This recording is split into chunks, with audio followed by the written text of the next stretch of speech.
এই learn helplessness বলতে গিয়ে আমার একটা মনে পড়লো, একটা এক্সপেরিমেন্ট করেছিলেন সেলিগম্যান 1967-এ। এটা মানে বিহেভিয়ারটা অবজার্ভ করার জন্য ওখানে একদল কুকুরের ওপর এক্সপেরিমেন্টটা হয়েছিল। হ্যাঁ, যদিও আমি এখন মানে অ্যানিমাল প্রোটেকশন রাইট সম্পর্কে যথেষ্ট আমরা ওয়াকিবহাল, তাও তখন এটা হয়েছিল এটা ছিল না। অবজারভেশন, একটা অবজারভেশনাল দেখেছিলেন উনি, স্টাডি করেছিলেন যে একদল কুকুরকে একটা ওই একটা বক্সের মধ্যে রাখা হয়েছিল। বক্স মানে হচ্ছে কোনো একটা চেম্বারটার মধ্যে রাখা হয়েছিল, যেখানে মাইল্ড ইলেকট্রিক শক মাঝে মাঝে দেওয়া হচ্ছিল তাদেরকে। হ্যাঁ, তারা কি করছিল, একটা লিভার ছিল, হ্যাঁ, সেটা প্রেস করলে মাইল্ড শকটা বন্ধ হয়ে যাচ্ছিল। তাহলে ওরা বুঝতে পারলো যে এই পরিস্থিতিটা তারা মোকাবিলা করতে পারে।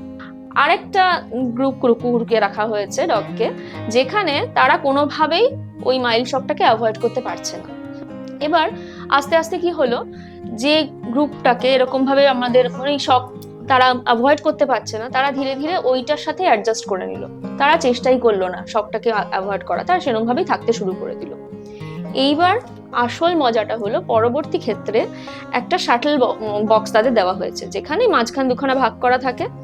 একটা দিকে শক থাকেছে মাইল্ড, আর একটা দিকে উল্টে মানে ওই পারে চলে গেলে ওইখানে আর শকটা নেই। সব কুকুরকে একসাথে ওই জায়গাটাতে দেওয়া হলো। দেখা গেল যারা প্রথম লিভার প্রেস করে যারা এই পরিস্থিতিকে কন্ট্রোল করতে পেরেছে, তারা টপকে টপকে চলে গেল। কিন্তু যারা ওই যে চেঞ্জ করতে পারেনি, তারা কিন্তু ওখানেই রয়ে গেল, শক খাচ্ছে।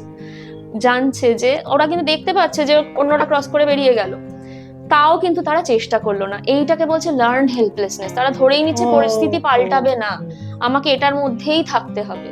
ডিপ্রেশনের এটা একটা মানে অনেক বড় একটা ফ্যাক্টর কিন্তু মানসিক মনের মধ্যে চলে আসে, যে আমার এই পরিস্থিতিটা আমি চেঞ্জ করতে পারবো না।